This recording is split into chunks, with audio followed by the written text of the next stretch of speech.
মায়ের পেটে সন্তান থাকতে আল্লাহ চারটা জিনিস লিখাইছে।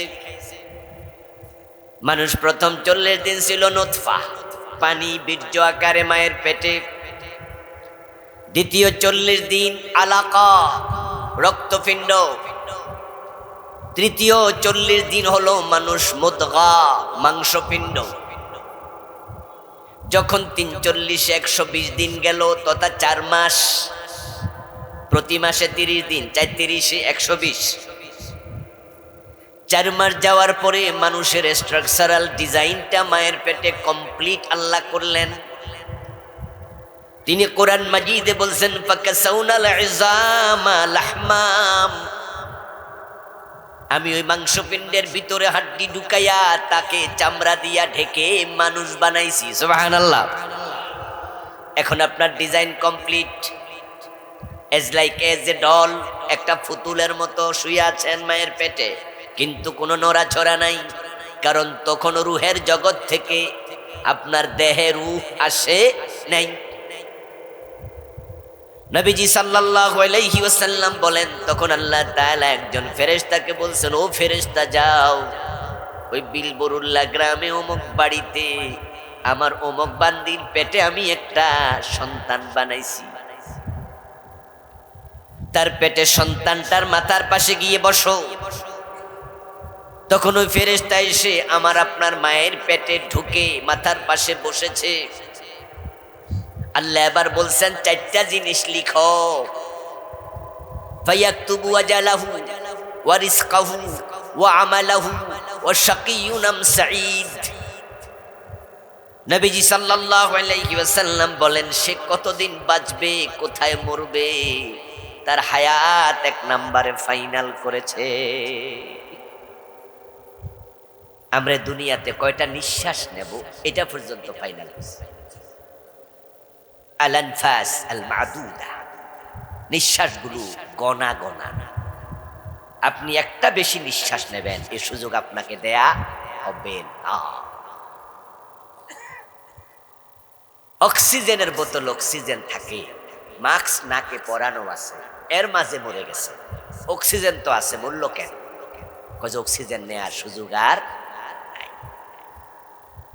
আমরা যে মরে যাই, মরে গেলাম কেন? দুনিয়া কি বাতাসের অভাব আছে? তো বাতাস ভিতরে ঢুকলো না কেন? আপনার জন্য বরাদ্দ নাই, বরাদ্দ শেষ।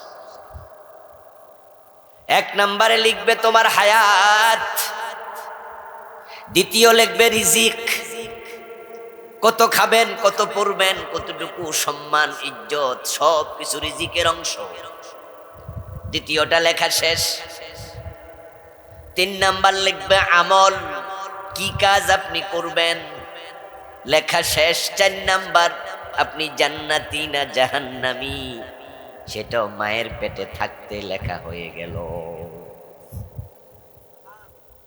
ওই যে আদম আলাইহিস সালামের মুষ্টি, ওই মুষ্টির মাঝে এখানে জান্নাতি সন্তান, এই মুষ্টিতে জাহান্নামী সন্তান। তা আপনি কোন মুষ্টিতে ছিলেন এটা আল্লাহ কি জানে না? হ্যাঁ না কইতে হবো তো ভাই, কন না কত আল্লাহ জানেন কি না? তা আল্লাহ ফেরেশতাকে বলে যে আমার এই বান্দা জান্নাতি, জান্নাতি লেখো, ওটা জাহান্নামী লেখা, লিখলো। এইভাবে লেখা হয়ে গেছে। রমজান মাস যখন আসে, যাদের নাম জাহান্নামীদের তালিকায় ছিল, আল্লাহ তাআলা অসংখ্য বান্দার নাম কাইটা জান্নাতি বানায়া দেয়। এটাকে বলে না স্যার, এটাই এক কমে, এটা রমজানের বরকত।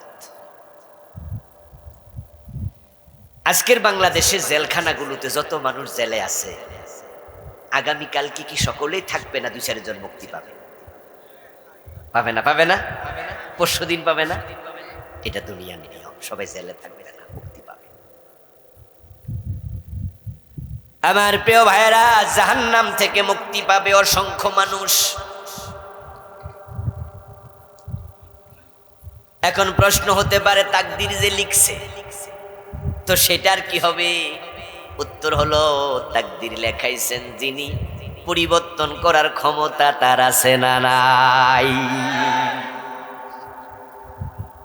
ইনদাহু উম্মুল কিতাব, ইনদাহু উম্মুল কিতাব, কোরআনের আয়াত।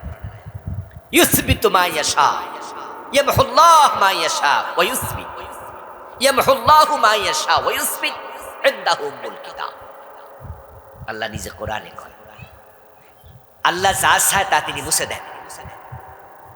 লিখছেন তিনি, মুছান তিনি।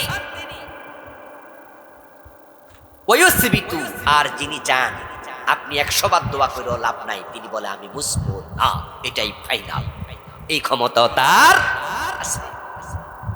এই জন্য তাকদীর দুই রকম।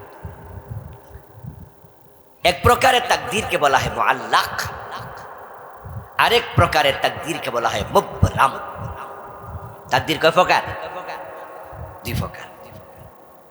এগুলো আমরা পড়াই, কিতাবুত তাকদীর যখন কামিলে পড়াই তখন আমরা কিতাবুত তাকদীর এগুলো পড়াই ছাত্রদের। আপনাদের সৌভাগ্য যে আপনারা কামেলে ভর্তি না হইয়া ওই পড়াগুলা মাহফিলে পড়তে পারেন। যে বাংলাদেশে এই সিস্টেমটার কারণে রিকশাওয়ালা, দিন মজুর, তারাও বড় বড় হুজুরের ক্লাসে বসতে পারে, ঠিক না? হ্যাঁ। তাকদীরের প্রকার আছে, এটা আমরা পড়াই ছাত্রদের উপরের ক্লাসে। আর আজকে এই ক্লাসে পড়াইতেছি, সবাই জানতে চায়। মুবরাম মানে হলো যেটা চূড়ান্ত, কোনো পরিবর্তন নাই। আপনি আমি যতই দোয়া করি চেঞ্জ হবে না। কোরআনে আল্লাহ বলে ইউসবিত, তিনি ফাইনাল করে ফেলছে, এটা লড়বে না। আমার বন্ধু আর একটা ইয়ামহুল্লাহু মা ইয়াশা, আরে প্রকার তাকদীর আছে মুআল্লাক। আমার আল্লাহ চাইলে সেটা তিনি পরিবর্তন করে দেন। তাই রমজানে যারা ঠিকঠাক মতো রোজা রাখবে, সত্য পূরণ করবে, এবং রোজা আসতেছে তাই সে মনে মনে ভাববে, হায় রে, এমনও তো হতে পারে আগামী রোজা পর্যন্ত বাঁচবো না। এবার যেহেতু রমজানটা পাইয়া গেছি, এটাকে ভালোভাবেই আমি আমল করব, এবং রাতের বেলায় কেঁদে কেঁদে চোখের পানি ছেড়ে দিয়ে আল্লাহর কাছে অতীতের গুনার ক্ষমা চাইবে, এবং সিদ্ধান্ত নেবে আমি মুত্তাকি হয়ে যাব, আর গুনাহ করব না। তার আমলের কারণে ইয়ামহুল্লাহু মা ইয়াশা, তার নামটা এতদিন জাহান্নামীদের তালিকায় ছিল, কিন্তু চোখের পানির ওসিলায় আল্লাহ তার নাম সেখানে মুছে দিয়া জান্নাতের তালিকায় দিছে।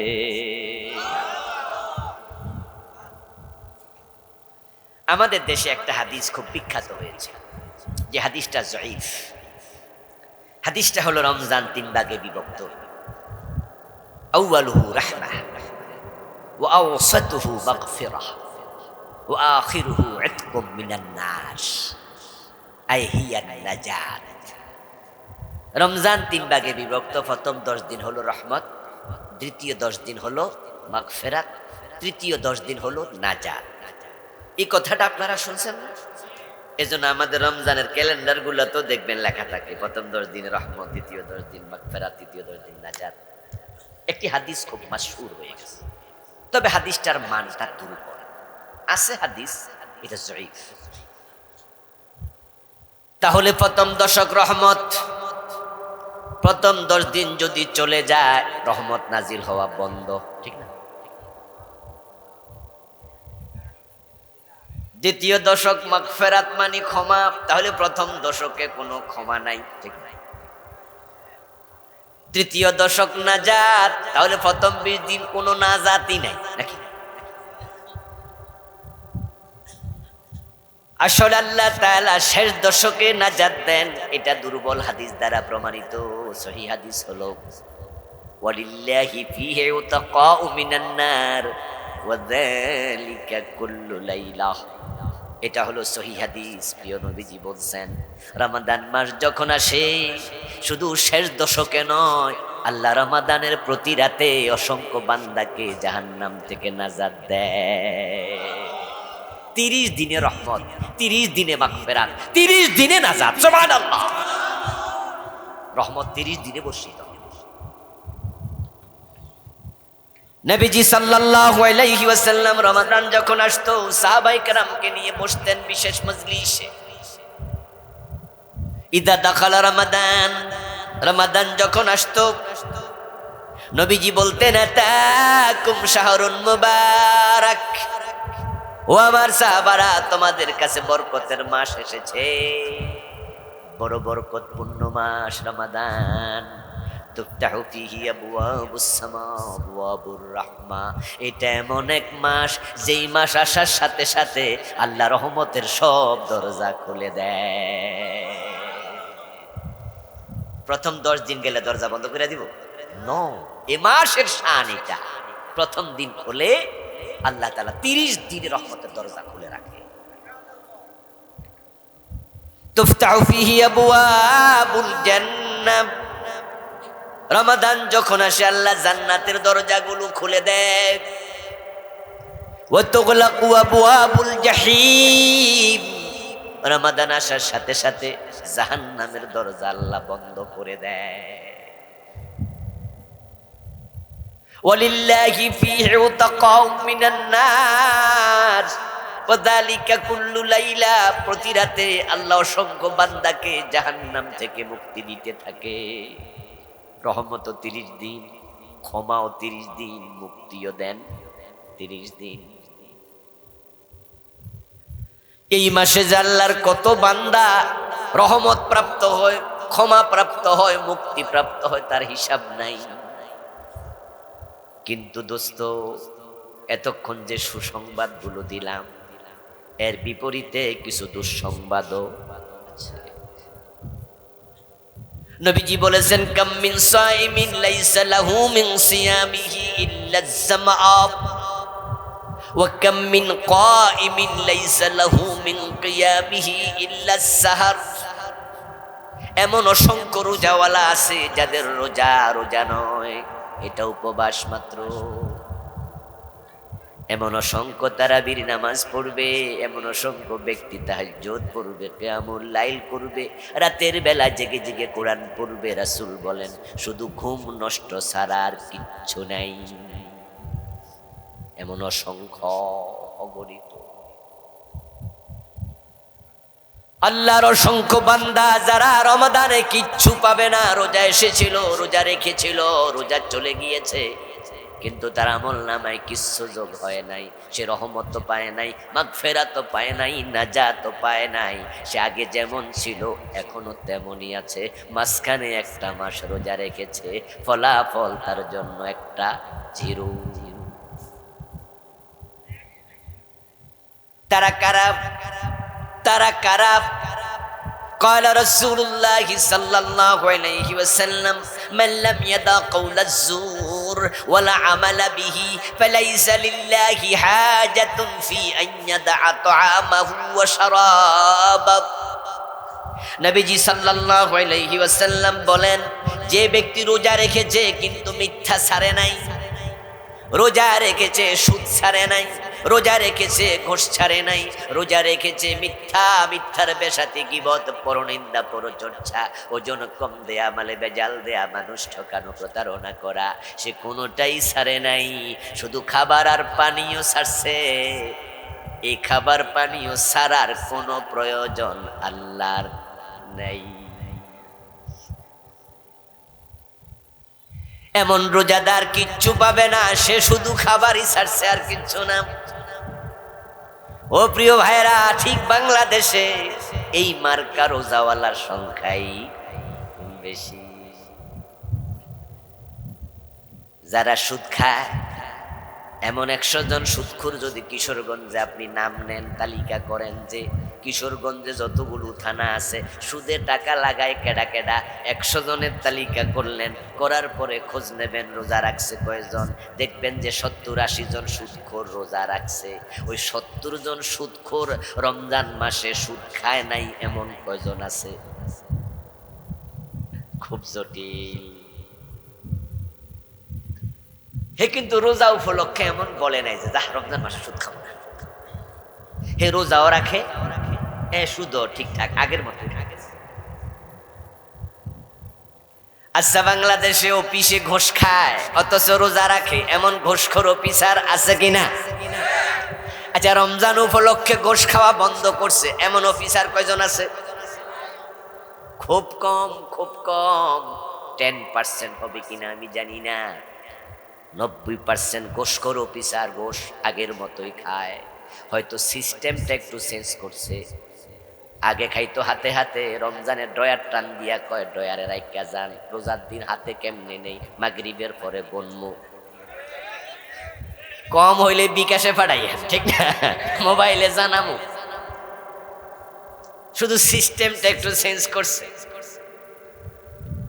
100 জন ঘোষখোর অফিসার যদি রোজা রাখে 70 জন, 30 জন বেরোজদারি ঘোষখোর অফিসার ধরেন, ওই 70 জনের মাঝে রোজা উপলক্ষে গোশ ছাইরা দিছে, এমন পাওয়া জটিল, 2-4 জন পাওয়া কঠিন। বাকি সবাই গোশও খায়, রোজাও রাখে। তাহলে তার রমজান মাসে ঘোষ ছাড়ছে না খাবার ছাড়ছে? খাবার আর পানীয় ছেড়েছে। সে বুঝেছে রোজা মানি না খাইয়া থাকা, সে বুঝছে এটার নাম রোজা। এই জন্য রাসূল বলছে এমন অসংখ্য রোজাদার থাকবে যারা শুধু খাবার পানীয় ছাইরা উপাস থাকবে, ওরা রোজা বোঝেই না, তাদের রোজা হলো উপবাস, আর কিচ্ছু পাবে না। অনেকের প্রশ্ন শুনিয়া তো আমরাও বেকুব হইয়া যাই, আরে হে কত বড় মুত্তাকি রে, কি কয় জানেন হুজুর, রোজার মাসে যে ওযু করি, কুলি করার সময় তো মুখে পানি যায়, থু দিয়া ফালাই দিই, তারপরেও তো টেনশন পানি ফেটে গেল কিনা। থুতু দিয়া ফালাই দেওয়ার পরেও আপনার টেনশন, কত মুত্তাকি ফরেজগার মানুষ। ও দোস্ত, হাতের ঘড়ির দিকে বারবার তাকায়, কয় মিনিট বাকি আছে, সামনে খাবার, ইফতার নিয়ে বসে আছে, ইফতার করে না, 5 মিনিট বাকি আছে। দাদার জিগায় নাতি, রে নাতি কয় মিনিট, নাতি কয় 5 মিনিট। দাদা বসে বসে সুবহানাল্লাহ পড়ে, দোয়া পড়ে। একটু পরে আবার জিগায় নাতি কি খবর, নাতি বিরক্ত হইয়া কয় দাদা 2 মিনিট বাকি আছে, খাইয়া লাও। দাদা কয় কি কইলি, কিল দিমু বেড়া, ফাজি সারাদিন রোজা রাখছেন, 2 মিনিটে রোজা ভাঙবো, কইছত কি এসব? না, আল্লাহ বলছে সুম্মা তিম্মুস সিয়ামা ইলাল লাইল, রাত পর্যন্ত রোজা রাখো, সূর্য ডোবার 2 মিনিট বাকি, খায় না। পেটে ক্ষুধা আছে, সামনে খাবার আছে, খায় না, আল্লাহ মানা করছে। বুকে পিপাসা আছে, সামনে পানি আছে, পান করে না, আল্লাহ মানা করছে। এখন বলুন তো, যেই পানিটা পান করে না, ওইটা কয় ঘন্টা খাওয়া নিষেধ? হয়তো 12 না হয় 14 ঘন্টা। সুদ খাওয়া নিষেধ কয় ঘন্টা? সামনে খাবার আছে, খায় না, এই ভাত খাওয়া যাবে না, আল্লাহ মানা করছে রোজার দিন। এই ভাত খাওয়া নিষেধ কয় ঘন্টা? 12-13 ঘন্টা, 14 ঘন্টা। ঘোষ খাওয়া নিষেধ কয় ঘন্টা? তো ভাত খায় না, ঘোষ খায়, পানি খায় না, ঠিকই সুদ খায়। রোজাই বোঝে নাই, ব্যাককল। হে খাবার পানিও ছাড়ছি, আল্লাহ মানা করছে দিনের বেলা খাওয়া যাবে না। আল্লাহ কি সুদ খাইতে মানা করে নাই? বরং রাসূল বলছে সুদ খাওয়া মানে মায়ের সাথে জেনা করা, মায়ের সাথে জেনা করা।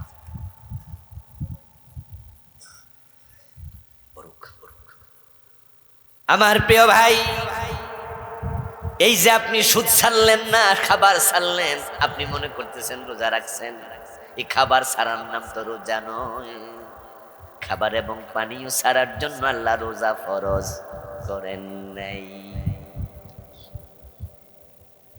বিশ্ববিখ্যাত মুফাসসির আল্লামা কাজী নাসিরউদ্দিন বাইজাবি রাহিমাহুল্লাহ বলেছেন, লাইসাল মাকসুদ মিন শারঈয়াতিস সাওম নাফসাল জু'i ওয়াল আতশ বাল মা ইয়াতবাউহু মিন কাসরিশ শাহওয়াত ওয়া তাতবি'in নাফসিল আম্মারা লিন-নাফসিল মুতমাইন্না ফাইযা লাম ইয়াহসুল যালিকা লা ইয়ানজুরুল্লাহু ইলাইহি নাযারাল কবুল।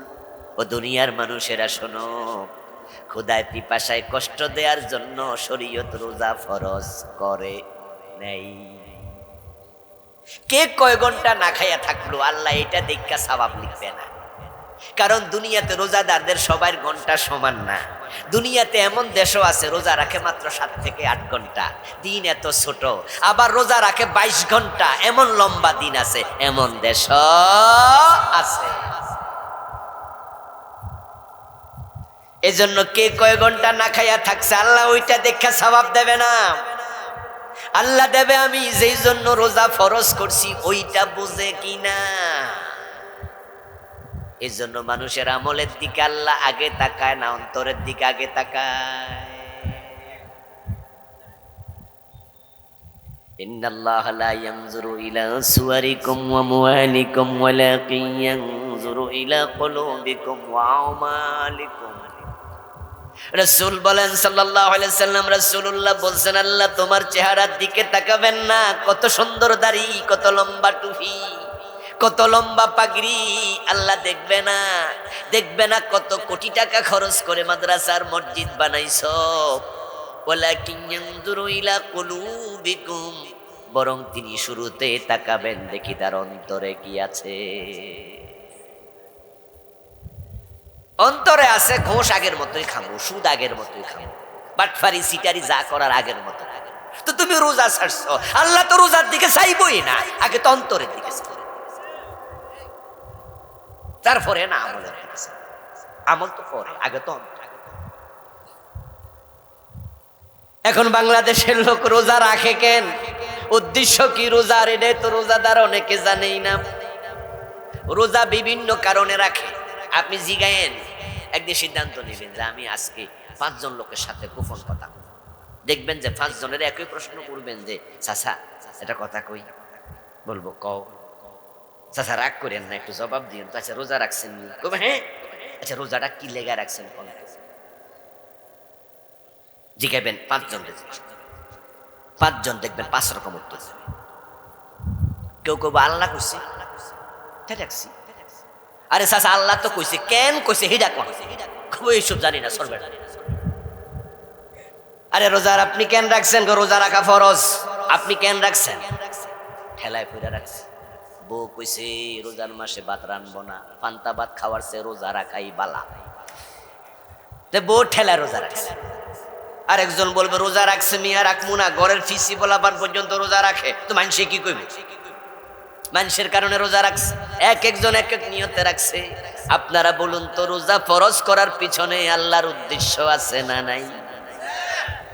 ইয়া আইয়ুহাল্লাযীনা আমানু কুতিবা আলাইকুমুস সিয়াম, ও ঈমানদারেরা তোমাদের উপর রোজা ফরজ করা হয়েছে।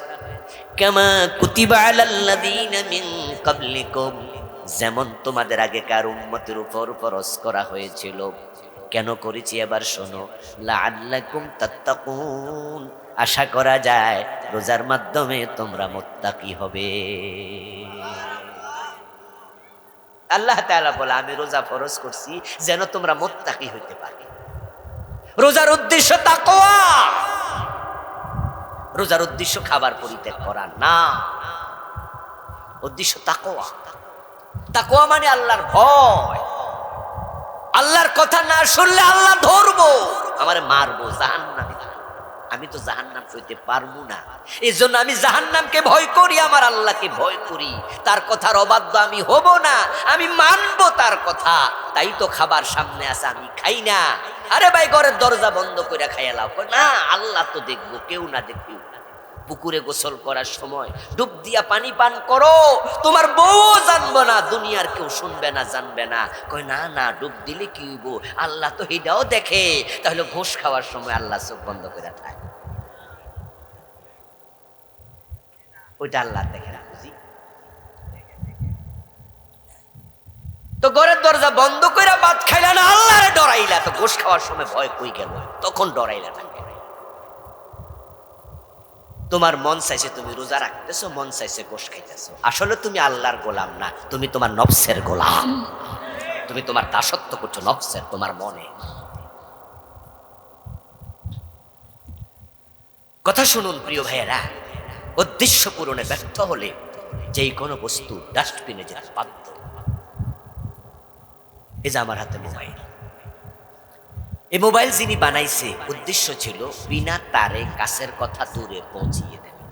কল দিলে ঢুকবে, আমি রিসিভ করলে কথা পৌঁছবে। কিন্তু এই মোবাইল যদি কল না যায়, কল না আসে, এটা আমি হাতে লয়ে লয়ে হাঁটবো, ফেলে দাও, ফেলে দাও। মেকানিক দেখাবো, মেকানিক বলবে স্যার আপনার মোবাইলটা প্রবলেম, এটা আর হবে না। বলবো তাহলে ফালাই দেন। উদ্দেশ্য পূরণে ব্যর্থ, এটা মূল্যহীন। এই যে মাইক আমার সামনে, উদ্দেশ্য কি ছিল বানানোর পিছনে? যিনি বানিয়েছেন ছোট আওয়াজ বড় করবে, আওয়াজ বন্ধ হোক। এখনই গুতাকাতি করে যদি আওয়াজ না হয়, আমরা মাইক আলারও কিলাইতে যাব। ঠিক না বলবো? মিয়া কি মাইক আনলেন, মাহফিলটা নষ্ট করে দিলেন। উনি বলবে যে সরি আমি দেখি ঠিক করি, না পারলে আজকে জানলে চলুক, কালকে উনি নিজে পালাই দিন। মেকানিক বলবে এটা চলবে না, দেও ফেলে, উদ্দেশ্য পূর্ণ ব্যর্থ। ব্যর্থ হলে ডাস্টবিন। হাতের ঘড়ি লাখ টাকা দিয়ে কিনে লাভ কি হবে? সময় যদি না দেয় ফেলে দেব আমি। রোজা ফরজ হয়েছে তাকওয়ার উদ্দেশ্যে, তোমার ভিতরে তাকওয়া আসেনি, আল্লাহ ফেরেশতাকে বলবে রোজা ফেলে দে।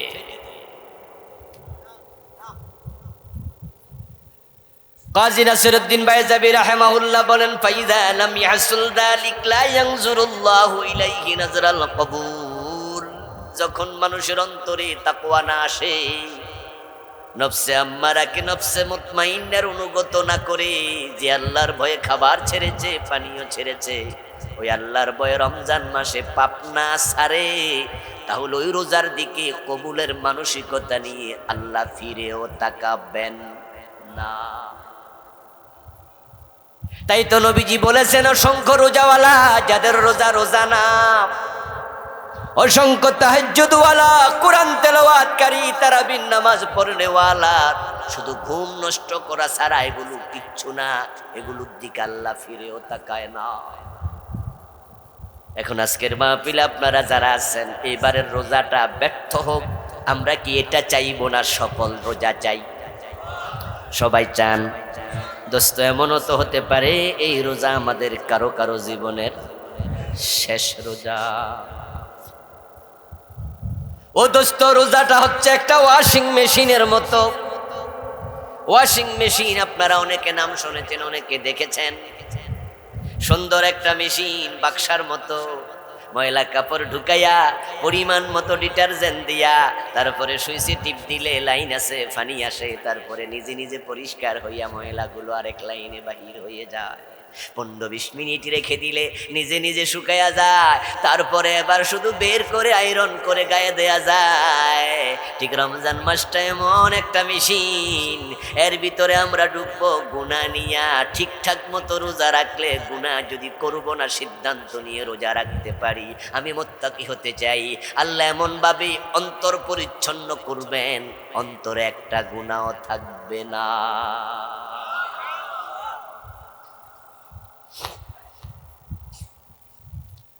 পরিকল্পিতভাবে রমজান আমরা কাজে লাগাতে চাই। রোজাটাকে কিভাবে সফল রোজা বানানো যায়, এ বিষয়ে আপনাদেরকে আমি কয়েকটা পরামর্শ দেব। আশা করি পরামর্শগুলো শুনবেন এবং আমল করার চেষ্টা করবেন। আল্লাহ তুমি তৌফিক দাও, বলেন আমিন। 1 নাম্বার পরামর্শ, যে তাকওয়ার উদ্দেশ্যে রোজা আল্লাহ ফরজ করেছে, ওই তাকওয়া অন্তরে থাকে। তাকওয়া মানে কি? তাকওয়া মানে টুপি নয়, দাড়ি নয়, সুরত চেঞ্জ করা নয়। তাকওয়া মানে হলো গুনাহ পরিবর্তন করা। আগে অভ্যাস ছিল গুনার দিকে, এখন উল্টা চলবেন, গুনাহ আর করব না, গুনাহ ছেড়ে দেওয়ার নামই হলো তাকওয়া। হিফজুন নাফস মিম্মা ইউসাম, যেখানে গুনাহ আছে তা থেকে নিজেকে বিরত রাখার নামই হলো তাকওয়া। বাংলাদেশে সুরতে তাকওয়া, সিরতে কম, এজন্য টুপি মাথায় দিয়া ওজনে কম দেয়। অনেক দোকানদার আছে দেখবেন টুপির মাঝে, মাথার মাঝে টুপি আছে, ওজনে কম দিয়ে দেয়। কথাবার্তা শুনলে মনে হবে যে জান্নাত থেকে আসছে। আরে বাবা রে বাবা, কি আল্লাহর ওলি, কিন্তু কামের সময় দেখা যায় বড় 2 নাম্বার। আপনি সুরত দেখে বুঝবেন না, সিটা মনে হবে যেন কত সুন্দর দাড়ি, কত সুন্দর টুপি, কিন্তু কাজ করে দেখেন লেনদেনে দারুণ ঘাপলা। এই জন্য তাকওয়া সুরতে থাকে না, তাকওয়া সিরতে থাকে। রাসূল বুকের দিকে ইঙ্গিত করে 3 বার বলছিলেন, তাকওয়া হাহুনা হাহুনা হাহুনা। তাকওয়া থাকে কলবে। অন্তর ভালো বানাও, অন্তর ভালো বানাও। দাড়ি লাগবে, টুপি লাগবে, পাজামা পাঞ্জাবি, এগুলো ভালো, এগুলো সুন্নাত, এগুলো আমাদের আছে, আপনাদেরও লাগবে, কিন্তু এগুলো মূল তাকওয়া না। মূল তাকওয়া কই থাকে? কলবে। ও দোস্ত, দাড়ি মাইপা যদি আল্লাহ তাকওয়ার সার্টিফিকেট দিতেন, তাহলে রবীন্দ্রনাথ ঠাকুর সার্টিফিকেটটা অনেকের আগেই।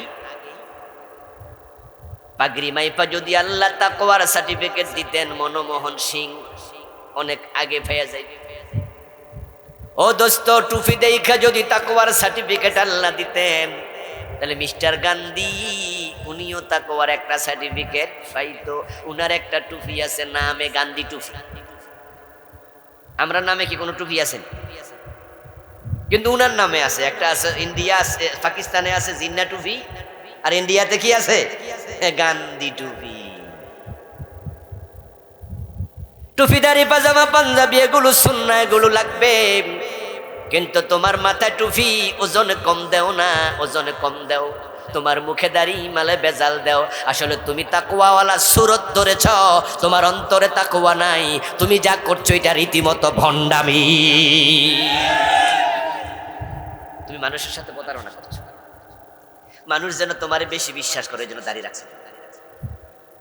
কদিন আগে একজন শুনলাম যে রড বিক্রি করছে, তো যে বেটা কিনবে ও লোক নাকি রডের টাকা দিয়া বলতেছে, ভাই আপনি মাইফা ট্রাকে তুলে দেন, আমার একটু কাজ আছে, আমি গেলাম, টাকা রাখেন, এই টন রড, এত টন রড দেন।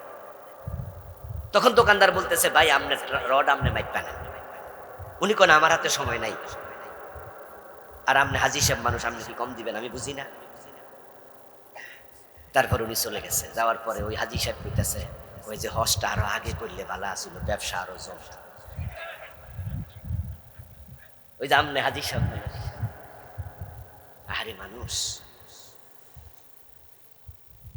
রাসূলুল্লাহ সাল্লাল্লাহু আলাইহি ওয়াসাল্লামের বড় একজন সাহাবীর অনুসারী তাবী ছিলেন, রাসূলের পরের যুগে জন্ম, কিন্তু আমরা তাকে পঞ্চম খলিফা বলি। উনার নাম ওমর ইবনে আব্দুল আজিজ রাহিমাহুল্লাহ। অনেক বড় মাপের আলেম ছিলেন, রাষ্ট্রপ্রধান ছিলেন। ৯৯ হিজরিতে খলিফা হয়েছেন, ১০১ পর্যন্ত জীবিত ছিলেন। ইসলামের পঞ্চম খলিফা ওমর ইবনে আব্দুল আজিজ বলেন, লাইসাত তাকওয়া বিকিয়ামিল লাইলি ওয়ালা বিসিয়ামিন নাহার ওয়ালাকিন্নাত তাকওয়া তারকু মা হারামাল্লাহ ওয়া আদাউ মা ইফতারাদাল্লাহ। ও দুনিয়ার মানুষেরা শোনো, দিনের বেলায় রোজা, রাতের বেলায় তাহাজ্জুদ, এটার নাম তাকওয়া না। তাকওয়া হলো সব হারাম ছাড়ো, সব ফরজ ধরো।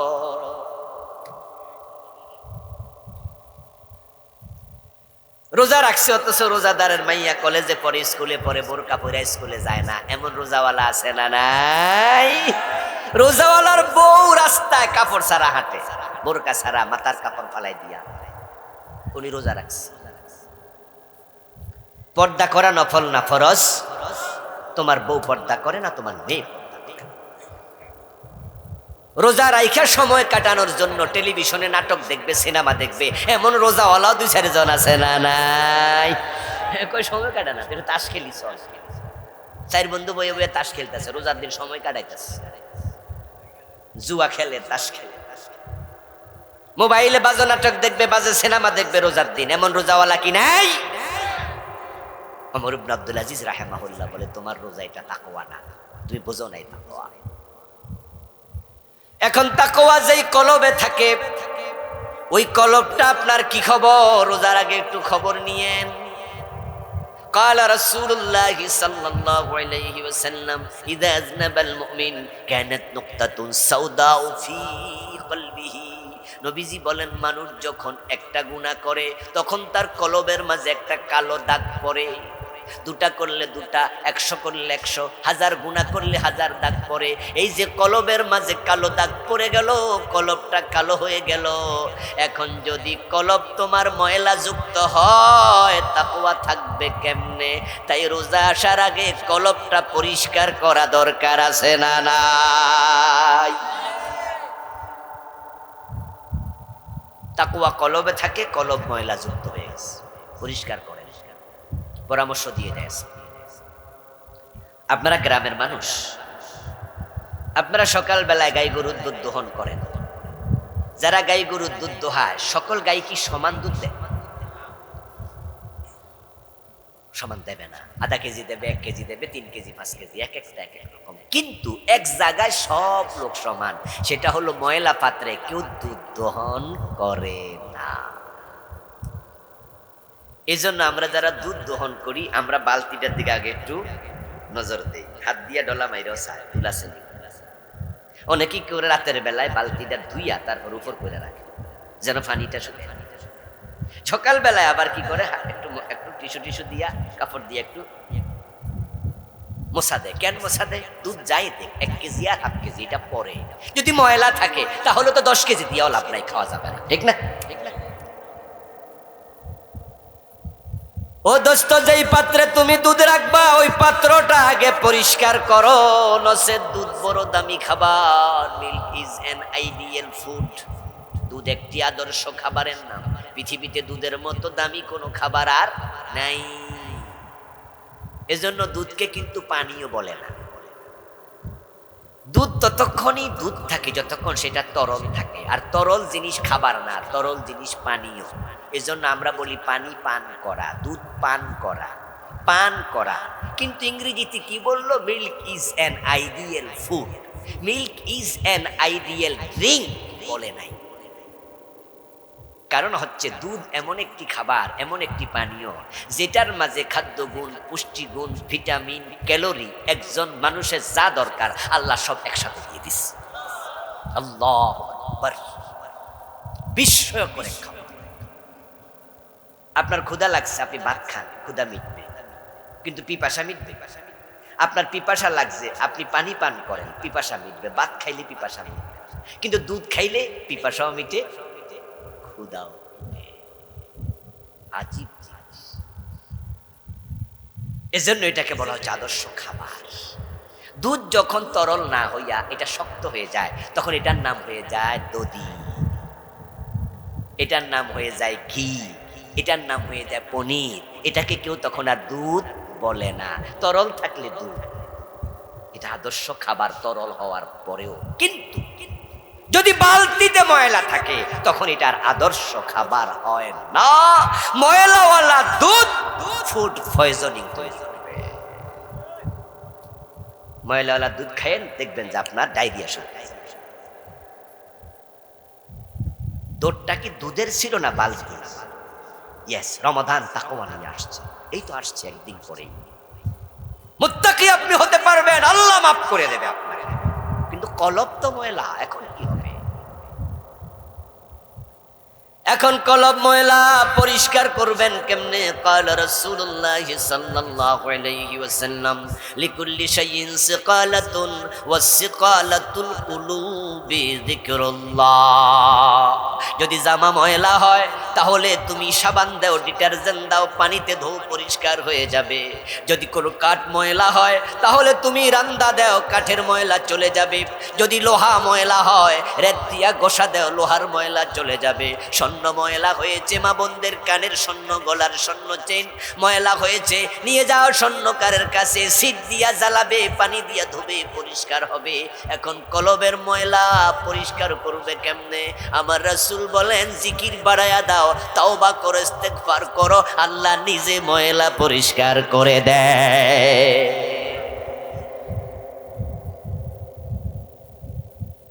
আল্লাহকে আজকে বলে দেবেন বাড়ি যাওয়ার সময়, রাতের গভীরে তাহাজ্জুদে চোখের পানি ছেড়ে দিয়ে বিছানায় সেজদায় আপনি বলবেন যে আল্লাহ, আমি যে গুনাহগুলো করছি না, যেহেতু রোজা আসতেছে, আমি মুত্তাকি হতে চাই, আমি ভালো হয়ে যেতে চাই। আল্লাহ, তোমার সাথে ওয়াদাবদ্ধ হলাম, ওই গুনাহ আমি আর করব না, আমি ছেড়ে দিলাম। তুমি আমার ছাইরা দাও, জাহান্নাম থেকে ছাইরা দাও।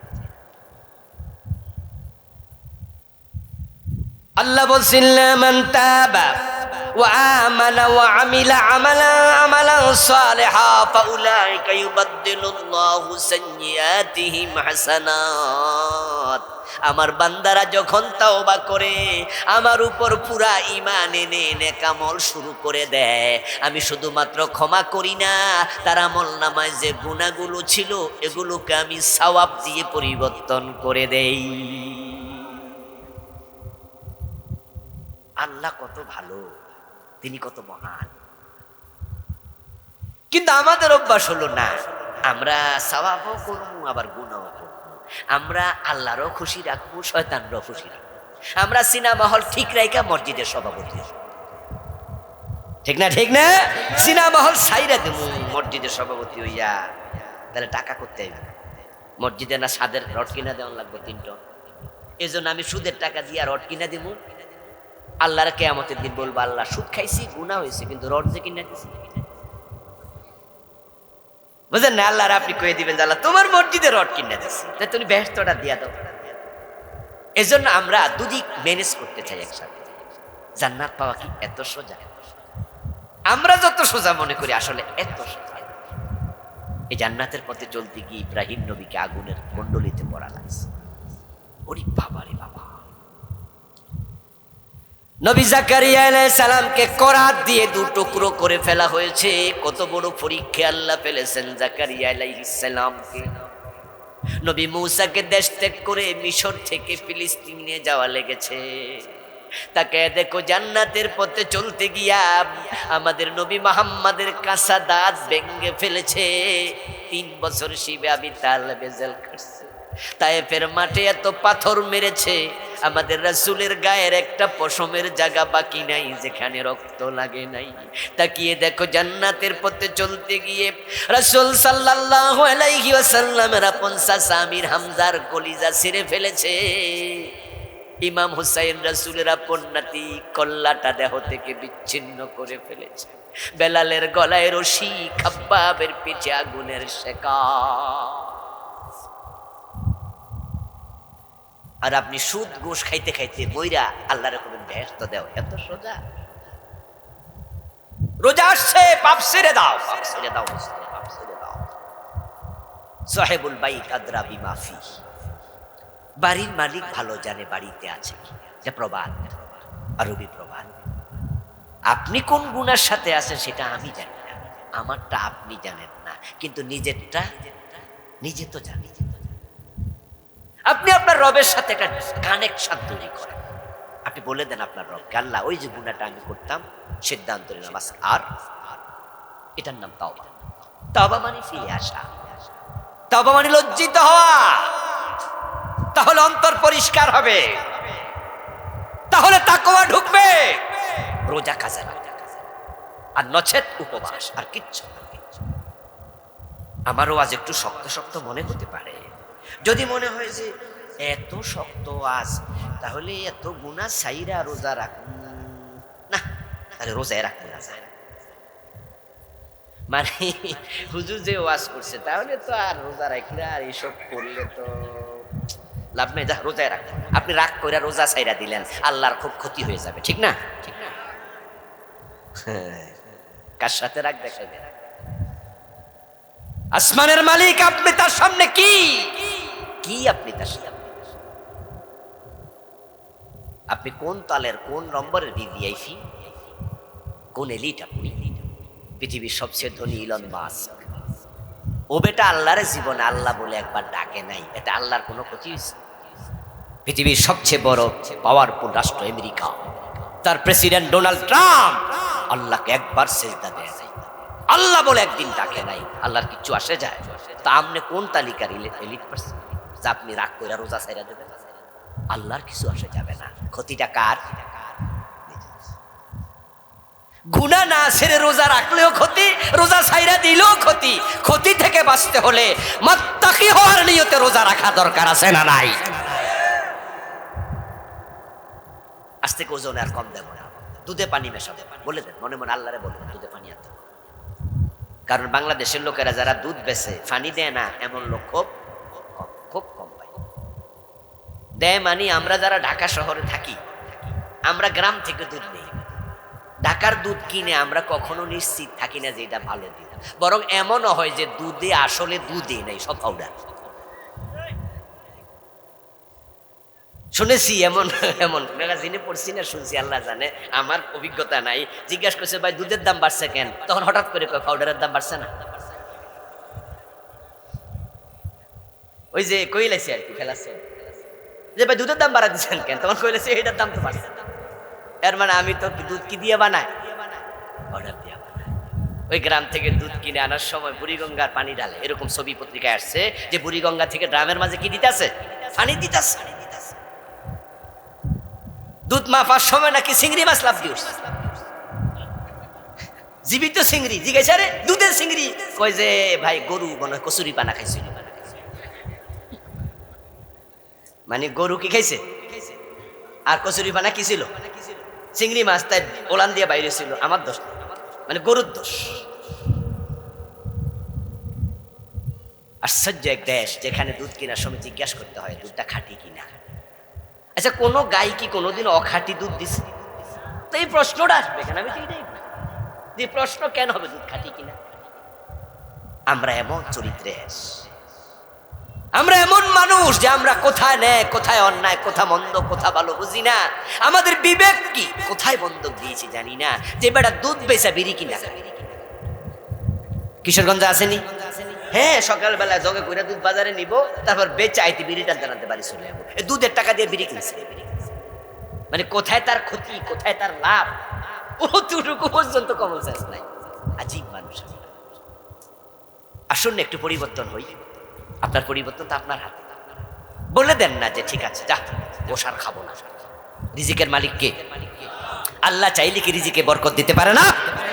পারে। মায়ের পেটে থাকতে রিজিক লেখা আছে। তাড়াহুড়া করেন না, তাড়াহুড়া করেন না। ডান দিকে বাম দিকে তাকান না। ডানে বামে তাকালে এমন লোক খুঁজে পাবেন যার বাবা গরিব ছিল, সন্তান এখন কোটিপতি। আবার এমনই ছিল বাবা কোটিপতি, সন্তান ভিক্ষা করছে।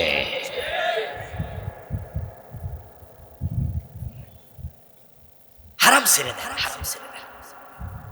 এখন এই রোজাটাকে সেলিব্রেট করার জন্য আপনাদের প্রতি আমার কয়েকটা পরামর্শ। 1 নাম্বার, রোজা হোক কোরআনের মাস। প্রতি ঘরের রুমে রুমে কোরআন তেলাওয়াত। আপনি পড়ুন, মেয়েকে পড়তে দিন, সন্তানকে বলুন, মেয়েকে, বাবাকে, ছেলেকে, মেয়েকে সবাই মিলে করে ফজরের নামাজের পর আধা ঘন্টা 1 ঘন্টা কোরআন তেলাওয়াত, দুপুর বেলা জোহরের পর কোরআন তেলাওয়াত, আসরের পর মাগরিবের আগ পর্যন্ত তেলাওয়াত, আবার এশা আগে মাগরিবের পর একটু তেলাওয়াত। সুযোগ পান কোরআন পড়েন, পুরা ঘরে যেন কোরআনের আওয়াজ শোনা যায়, ঘরটা কোরআনময় হয়ে যাবে। এই মাসে রোজা কোরআন এসেছে, শাহরুর রমাদানের আল্লাযী উনজিলা ফীহিল কোরআন। রমাদানে কোরআন এসেছে। কোরআন যারা পড়তে পারেন না, এই রমাদানে কোরআন শিখবেন, সিদ্ধান্ত নেন। কারণ যারা কোরআন না পড়ে আল্লাহর সামনে যাবে, আল্লাহ তাদেরকে অন্ধ বানাইয়া তুলবে। ومن أعرض عن ذكري فإن له معيشة ضنكا ونحشره يوم القيامة أعمى। আল্লাহ কোরআনে বলছে, আমার জিকির, আমার কোরআন যারা ছেড়েছে তাদেরকে অন্ধ বানাবো, অন্ধ। قال رب لم حشرتني أعمى وقد كنت بصيرا। মানুষ বলবে, আল্লাহ মাত্র দুনিয়াতে চোখ ছিল, আজকে কেন আমি অন্ধ? আল্লাহ তখন বলবে, কাযালিকা আতাতকা আয়াতুনা ফানাসিতাহা ওয়া কাযালিকাল ইয়াউমা তুনসা। তোমার কাছে কোরআন এসেছিল, তুমি কোরআন ধরো নাই, ছেড়েছো, এজন্য আজকে তোমাকে অন্ধ বানালাম। তোমার মতো বান্দার সাথে আমার কোনো সম্পর্ক নাই, তোমাকে আমি ভুলে গেলাম, তুমি বিস্মৃত। কোরআন যারা শিখেন নাই, আজকে সিদ্ধান্ত নেন রমাদানে কোরআন পড়বেন। মসজিদের হুজুরের কাছে গিয়ে বলেন, হুজুর আমাকে একটু 1 ঘন্টা সময় প্রতিদিন বের করে দেন। টাকা লাগুক 500, 1000, 2000, 5000, সামর্থ্য আছে, হুজুরকে দেন। উনার সময়টা আপনি একটু নিয়ে নেন, আমাকে কোরআন পড়ান। কোরআন না শিখে মারা যাবেন। প্রিয় নবীজি আপনার মতো উম্মতের বিরুদ্ধে আল্লাহর কাছে মামলা দিয়ে বলবেন, ওয়াকালার রাসূল ইয়া রাব্বি ইন্না কওমি ইত্তাখাযু হাযাল কুরআনা মাহজুরা। ও আমার আল্লাহ, আমার উম্মতের অমুক সদস্য, এই লোকটা আমার রেখে আসা কোরআন সে পরিত্যাগ করেছিল, তুমি বিচার করো। সন্তানদের কোরআন শিখাবেন। ইংরেজি অঙ্ক তো অনেক শিখাইছেন, এবার একটু কোরআনটা শিখান না। ছেলে যদি ক্লাস 2-3-তে পড়ে ইংলিশ মিডিয়াম স্কুলে, আর যদি ইংরেজি কথা কইতে পারে, মাও খুশি, বাবাও খুশি, ওরি বাবা রে বাবা। কিন্তু MA পাস ফলা কোরআন শরীফ পড়তে পারে না, এই জন্য অন্তরে কোনো দুঃখ নাই। তোমার মতো মুসলমান তুমি হতভাগা, হতভাগা। কোরআন যারা পড়তে পারেন তাদের জন্য এবার দ্বিতীয় পরামর্শ, কোরআন আপনি পারেন কিন্তু বিশুদ্ধ পারেন কিনা যাচাই করুন। কারণ কোরআন পড়া যেমন ফরজ, বিশুদ্ধ তেলাওয়াত করাও ফরজ। ওয়ারাত্তিলিল কুরআনা তারতিলা। অনেক কোরআনের পাঠক আছে যারা কোরআন পড়ার সাথে সাথে কোরআন তাদেরকে অভিশাপ দিতে থাকে। قال رسول الله صلى الله عليه وسلم رب قارئ للقرآن والقرآن يلعنه। আমার রাসূল বলেন, কোরআনের অনেক পাঠক কোরআন তাদেরকে লানত করে। ভুল পড়বেন না, কোরআন ভুল পড়বেন না। অনেকে পড়তে পারে না কিন্তু খতম করে লায়। হুজুর দোয়া করেন আমার পোলা এক খতম, আমি এক খতম, মাইয়া এক খতম, মোট মিলে 5 খতম। তিলাওয়াত করুন তো। কাফ আর কাফের পার্থক্য বোঝে না, আইন আর হামজার পার্থক্য বোঝে না, হা আর হা এর পার্থক্য বোঝে না। ও দোস্ত, এক অক্ষরের জায়গায় আরেক অক্ষর পড়ছো, এমন মেসেজ চেঞ্জ হবে, আকাশ পাতাল ব্যবধান। এমন জায়গাও আছে কোরআন ভুল পড়লে কুফরি হবে। এখন কি করবে? কোরআন পড়া বন্ধ করে দেবেন নাকি ভুল আছে তাই? না না না, আপনাকে পরামর্শ দিচ্ছে আপনি বিশুদ্ধ শিখেন। একজন হাফেজ সাহেব থেকে সার্টিফিকেট নেবেন। জুবাইর ভাই কি আসছেন? ও মাশাআল্লাহ, ওয়েলকাম। সামনে চলে আসেন, ভাই সামনে চলে আসেন। এই সামনে ভাই, সামনে চলে আসেন। একজন হাফেজ সাহেব থেকে সার্টিফিকেট নেবেন। মাওলানা সাহেবের কথা কিন্তু বলি নাই, কারণ মাওলানা সাহেবদের কোরআনের মাস, প্রতি ঘরের রুমে রুমে কোরআন তেলাওয়াত। আপনি পড়ুন, মেয়েকে পড়তে দিন, সন্তানকে বলুন, মেয়েকে, বাবাকে, ছেলেকে, মেয়েকে সবাই মিলে করে ফজরের নামাজের পর আধা ঘন্টা 1 ঘন্টা কোরআন তেলাওয়াত, দুপুর বেলা জোহরের পর কোরআন তেলাওয়াত, আসরের পর মাগরিবের আগ পর্যন্ত তেলাওয়াত, আবার ঈশা আগে মাগরিবের পর একটু তেলাওয়াত। সুযোগ পান কোরআন পড়েন, পুরা ঘরে যেন কোরআনের আওয়াজ শোনা যায়, ঘরটা কোরআনময় হয়ে যাক। এই মাসে রোজা কোরআন এসেছে, শাহরুর রমাদানের আল্লাযী উনজিলা ফীহিল কোরআন, রমাদানে কোরআন এসেছে। কোরআন যারা পড়তে পারেন না, এই রমাদানে কোরআন শিখবেন, সিদ্ধান্ত নেন। কারণ যারা কোরআন না পড়ে আল্লাহর সামনে যাবে, আল্লাহ তাদেরকে অন্ধ বানাইয়া তুলবে। ومن أعرض عن ذكري فإن له معيشة ضنكا ونحشره يوم القيامة أعمى। আল্লাহ কোরআনে বলছে, আমার জিকির, আমার কোরআন যারা ছেড়েছে তাদেরকে অন্ধ বানাবো, অন্ধ। قال رب لم حشرتني أعمى وقد كنت بصيرا। মানুষ বলবে, আল্লাহ মাত্র দুনিয়াতে চোখ ছিল, আজকে কেন আমি অন্ধ? আল্লাহ তখন বলবে, কাযালিকা আতাতকা আয়াতুনা ফানাসিতাহা ওয়া কাযালিকাল ইয়াউমা তুনসা। তোমার কাছে কোরআন এসেছিল, তুমি কোরআন ধরো নাই, ছেড়েছো, এজন্য আজকে তোমাকে অন্ধ বানালাম। তোমার মতো বান্দার সাথে আমার কোনো সম্পর্ক নাই, তোমাকে আমি ভুলে গেলাম, তুমি বিস্মৃত। কোরআন যারা শিখেন নাই, আজকে সিদ্ধান্ত নেন রমাদানে কোরআন পড়বেন। মসজিদের হুজুরের কাছে গিয়ে বলেন, হুজুর আমাকে একটু 1 ঘন্টা সময় প্রতিদিন বের করে দেন। টাকা লাগুক 500, 1000, 2000, 5000, সামর্থ্য আছে, হুজুরকে দেন, উনার সময়টা আপনি একটু নিয়ে নেন, আমাকে কোরআন পড়ান। কোরআন না শিখে মারা যাবেন। প্রিয় নবীজি আপনার মতো উম্মতের বিরুদ্ধে আল্লাহর কাছে মামলা দিয়ে বলবেন, ওয়াকালার রাসূলু ইয়া রাব্বি ইন্না কওমি ইত্তাখাযু হাযাল কুরআনা মাহজুরা। ও আমার আল্লাহ, আমার উম্মতের অমুক সদস্য, এই লোকটা আমার রেখে আসা কোরআন সে পরিত্যাগ করেছিল, তুমি বিচার করো। সন্তানদের কোরআন শিখাবেন। ইংরেজি অঙ্ক তো অনেক শিখাইছেন, এবার একটু কোরআনটা শিখান না। ছেলে যদি ক্লাস 2-3-তে পড়ে ইংলিশ মিডিয়াম স্কুলে, আর যদি ইংরেজি কথা কইতে পারে, মাও খুশি, বাবাও খুশি, ওরি বাবা রে বাবা। কিন্তু MA পাস ফলা কোরআন শরীফ পড়তে পারে না, এই জন্য অন্তরে কোনো দুঃখ নাই। তোমার মতো মুসলমান তুমি হতভাগা, হতভাগা। কোরআন যারা পড়তে পারেন তাদের জন্য এবার দ্বিতীয় পরামর্শ, কোরআন আপনি পারেন কিন্তু বিশুদ্ধ পারেন কিনা যাচাই করুন। কারণ কোরআন পড়া যেমন ফরজ, বিশুদ্ধ তেলাওয়াত করাও ফরজ। ওয়ারাত্তিলিল কুরআনা তারতিলা। অনেক কোরআনের পাঠক আছে যারা কোরআন পড়ার সাথে সাথে কোরআন তাদেরকে অভিশাপ দিতে থাকে। قال رسول الله صلى الله عليه وسلم رب قارئ للقرآن والقرآن يلعنه। আমার রাসূল বলেন, কোরআনের অনেক পাঠক, কোরআন তাদেরকে লানত করে। ভুল পড়বেন না, কোরআন ভুল পড়বেন না। অনেকে পড়তে পারে না কিন্তু খতম করে লায়। হুজুর দোয়া করেন আমার পোলা এক খতম, আমি এক খতম, মাইয়া এক খতম, মোট মিলে 5 খতম। তিলাওয়াত করুন তো। কাফ আর কাফের পার্থক্য বোঝে না, আইন আর হামজার পার্থক্য বোঝে না, হা আর হায়ের পার্থক্য বোঝে না। ও দোস্ত, এক অক্ষরের জায়গায় আরেক অক্ষর পড়ছো, এমন মেসেজ চেঞ্জ হবে, আকাশ পাতাল ব্যবধান। এমন জায়গাও আছে কোরআন ভুল পড়লে কুফরি হবে। এখন কি করবে? কোরআন পড়া বন্ধ করে দেবেন নাকি ভুল আছে তাই? না না না, আপনাকে পরামর্শ দিচ্ছে আপনি বিশুদ্ধ শিখেন। একজন হাফেজ সাহেব থেকে সার্টিফিকেট নেবেন।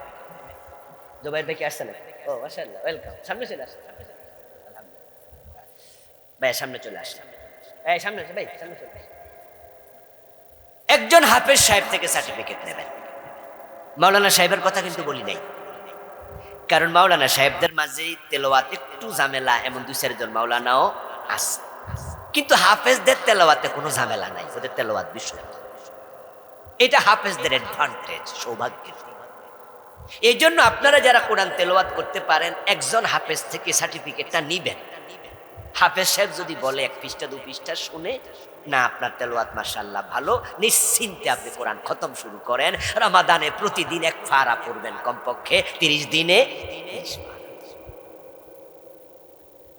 বেশি বেশি কোরআন পড়ুন, সারাদিন পড়ুন, সুযোগ পাইলে। এবার 4 নম্বর পরামর্শ এই প্রসঙ্গে, সেটা হচ্ছে কোরআন শুধু তেলাওয়াত করে তাকে রাখার জন্য আসে নাই, কোরআন অর্থ বুঝতে হবে। আল্লাহ কি বলেছে তা বুঝার চেষ্টা করুন। এই জন্য সিদ্ধান্ত নেন যে আমি রমাদানে 5 পারা অর্থসহ পড়ব, 6 রোজা 30 পারা হয়ে যাবে। আল্লাহ কি বলেছে বুঝলেন না, এসব চলবে না তো। কোরআন তো বুঝার কিতাব, মানার কিতাব। এই কোরআনের মাসে সিদ্ধান্ত নেন যে কোরআন আল্লাহ নাজিল করেছে আমাদের উপর রমাদানে, এই কোরআনকে আমরা আগামীবার সংসদ ভবনে পাঠাবো। কোরআন দিয়ে দেশ চলবে, সমাজ পরিচালনা। ফারুক আজম ওমর রাদিয়াল্লাহু তাআলা আনহু এই কোরআন দিয়ে অর্ধ পৃথিবী চালিয়েছেন। এই কোরআন যদি অর্ধ পৃথিবী চালাতে পারে, ছোট্ট বাংলাদেশ চালানোর ক্ষমতা কোরআনের আছে না নাই? তো কোরআন আমরা থাকতে কেন বিবর্জিত হবে? কেন ডক্টর কামারের লেখা নাস্তিকতাবাদী সংবিধান দিয়ে বাংলাদেশ চলবে? যে সংবিধানে 54 বছর আমাদেরকে সমৃদ্ধি দিতে পারেনি, শান্তি দিতে পারেনি, মুক্তি দিতে পারেনি, টাকা পাচার বন্ধ করতে পারেনি। এই সংবিধান খুন, দর্শন, অপহরণ বন্ধ করতে পারেনি। এই সংবিধান আমাদেরকে যেহেতু শান্তি সমৃদ্ধি দেয় নাই, 18 বার সংশোধন করা হয়েছে, কোনো লাভ হয় নাই। নতুন সরকার, অন্তর্বর্তীকালীন সরকার বলছে এটা সংস্কার করো, কমিটি বানাচ্ছে যে সংবিধান সংস্কার। সংস্কার মানে কি? আবার পরিবর্তন করো। কেউ কেউ বলছে নতুন করে লিখো, আমি বলছি না, এটা সংস্কার করে লাভ নাই। যে কদু সেই লাউ, সেই কদু 18 বার পরিবর্তন করছে, কিচ্ছু হয়নি। বরং এটাকে সরাইয়া দাও, সরাসরি আল্লাহর কোরআনকে সংবিধান বানাইয়া দাও। কোরআন থেকে আইনগুলো নেও। কোরআনে আছে চোর ধরে হাত কাটো, ঢুকাইয়া দাও। জানা করলে 100 বেত মারো, অবিবাহিত হল হাদিসে আছে পাথর মারো, এগুলো ঢুকাও। কিসাস চালু করে দাও, হত্যার বদলে হত্যা, কিসাস, হত্যা বন্ধ হয়ে যাবে। প্রিয় ভাইয়েরা, কোরআনমুখী হোক আমাদের এই রমাদানের জীবন। দ্বিতীয় পরামর্শ, ইফতারের আগে অবশ্যই দোয়ার পরিবেশ করবে। হাদিসে আছে ইফতারের পূর্বে দোয়া ফিরিয়ে দেয়া হয় না। পরিবারের সিস্টেমটা চালু করুন। একা থাকবেন কোথাও, পরিবারের লোকেরা নাই, একা একা দোয়া করুন। রমাদানে 150 ওয়াক্ত নামাজ, প্রতিদিন যদি 5 ওয়াক্ত 30 দিন হয়, সিদ্ধান্ত নেন 150 ওয়াক্ত জামাতের সাথে পড়ব, 1 ওয়াক্ত জামাত ছাড়া পড়ব না। সিদ্ধান্ত নেওয়া যায় না?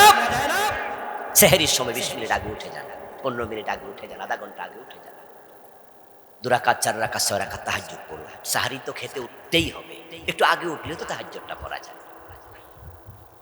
প্রিয় ভাইয়েরা, দান সাদাকা বাড়িয়ে দেন। একটা ফকির যেন বাড়ি থেকে কিছু না ফেরে। মা বোনদেরকে বলে দেবেন কিছু চাল আলাদা ড্রামে রেখে দাও, ফকির আসবে দেবেন। রমাদান যখন আসছে, প্রিয় নবীজির দান তখন এতটাই বেড়ে যেত, প্রবাহিত বাতাসের চেয়ে আরো বেড়ে যেত। যারা দোকানদার আছেন, আপনার দোকানের বক্সে ক্যাশের মাঝে 5 টাকার কয়েন রেখে দেবেন, এতগুলো আসবে দেবেন, আসবে দেবেন। কেউ কেউ বলে হুজুর দেই তো হুজুর, ফকিরও বেশি, রমাদানে আরো বাইরা যায়, বিরক্ত হয়ে যায়। আমি বলি দোস্ত, তুমি কি দেখেছো কোনোদিন ফকির বিরক্ত হতে নিতে নিতে? কয় না না, হাঁটতে পারে না, ঠ্যাং ভাঙ্গা, লাঠিতে ভর দিয়ে আসে, 10 টাকা দিয়ে দেখবো 1 সেকেন্ড আর দাঁড়াবে না, টাকাটা নিয়ে আরেক দোকানে চলে যাবে। 1 দোকান, 2 দোকান, 500 দোকান, 50 দোকান, 200 দোকান, বাজারে যত দোকান আছে সকাল থেকে সন্ধ্যা পর্যন্ত নিতে নিতে ফকির বিরক্ত হয় না, সে হাঁটছে আর নিচ্ছে। আর তুমি এক জায়গায় বসে দিয়ে কেন বিরক্ত হও? আল্লাহ তো চাইলে তার জায়গায় তোমাকে, তোমার জায়গায় তাকে নিতে একদিনও লাগে না। তখন তোমার কিন্তু বরং দিয়ে আল্লাহ শুকরিয়া করো যে আল্লাহ তুমি আমাকে দেয়ার জায়গায় রেখেছো, নেয়ার জায়গায় রেখেছো। আলিয়াদুল আউলিয়া খায়রুম মিন ইয়াদিস সাফলা। প্রিয় ভাইয়েরা আমার, নফল নামাজগুলো বাড়িয়ে দেন। ধূমপান যাদের অভ্যাস, পরিত্যাগ করুন, রমাদান কাজে লাগান। 14 ঘন্টা রোজা, 6 ঘন্টা ঘুম, চলে গেল 20 ঘন্টা। তাহলে তো আপনি 20 ঘন্টা সিগারেট পান করছেন না, আর তো মাত্র 4 ঘন্টা। একটু সিদ্ধান্ত নেন যে রোজা আমি বিড়ি খাবো না। সিগারেটে 3টা জাহান্নামের গুণ একসাথে পাওয়া যায়, আগুন, ধোঁয়া এবং দুর্গন্ধ, 3টাই জাহান্নাম। কোন হিন্দু মারা গেলে তার মুখে আগুন দিয়ে তার মুখাগ্নি করে তার দাহ শুরু। একজন হিন্দুর মুখে আগুন হয় মরার পরে, আর তুমি মুসলিম, তুমি আগুন মুখে নিয়েছো মরার আগেই। হিন্দুর মুখে আগুন দেয় তার বড় ছেলে অথবা কোনো আত্মীয়, আর তোমার মুখে তুমি নিজে আগুন দিয়েছ, তুমি তো আরো অধম। সিগারেট এত নিকৃষ্ট, পৃথিবীর কোন প্রাণী এটা খায় না। আপনারা জানি না আপনাদের এলাকায় তামাকের ক্ষেত আছে কিনা? আমি তামাকের ক্ষেত দেখেছি, তামাকের ক্ষেতের চারিপাশে কোনো বেড়া দেয় না, কারণ তামাক গাছ ছাগলেও খায় না। এমন এক কোনো বেড়া টেরা নাই। আমি তামাক ক্ষেত দেখেছি। কিরে, অন্য ক্ষেত যে বেড়া দিয়া উলান যায় না? কয় জি না হুজুর, এটা ছাগলও খায় না। আপনি এটা বিড়ি, একটা বিস্কিট অর্ধেক খেয়ে ফেলে দেন, দেখবেন বিড়ালে খাবে, এটা কুকুরে খাবে। রুটি ফেলে দেন, দেখবেন তেলাপোকা খাবে। একটু মিষ্টি ফেলে রাখেন অর্ধেক, দেখবেন পিপিলিকা খাবে। আর বিড়ি একটা মাঝখানে বাইকা 6 মাস পালায় রাখবেন, তেলাপোকা মেলা, মানে হেরাও বোঝে ক্যান্সার হয়ে। আর আপনি বুঝলেন না। ইতিকাফ করুন, ইতিকাফ, রমাদান ইতিকাফ করুন। নবীজি ইতিকাফ কখনো ছাড়েননি, আর আপনি ইতিকাফ কখনো করেননি। সুন্নাত না নফল তো পরের মাসালা। রাসূলুল্লাহ সাল্লাল্লাহু আলাইহি সাল্লাম যে আমলটি নিয়মিত করতেন, সেটা আপনি জীবনে একবারও করেননি। কিসের উম্মত? সুন্নাত বাদ দিয়ে।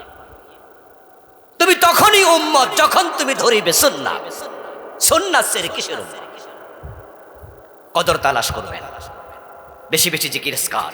প্রিয় ভাইরা, যেহেতু আমি কয়েকটি কথা বলতেই শেষ দিকে সময় নিলাম, ভাইকে বসিয়ে রেখে কষ্ট দিলাম, এর জন্য ভাইয়ের কাছে সরি বলছি। আপনাদের কাছে দোয়া চাই আমার জন্য, এবং যে কথাগুলো বললাম আল্লাহ যেন আমাদের সকলকে আমল করার তৌফিক দেয়। আমরা সবাই দোয়া করি, বলি আমিন।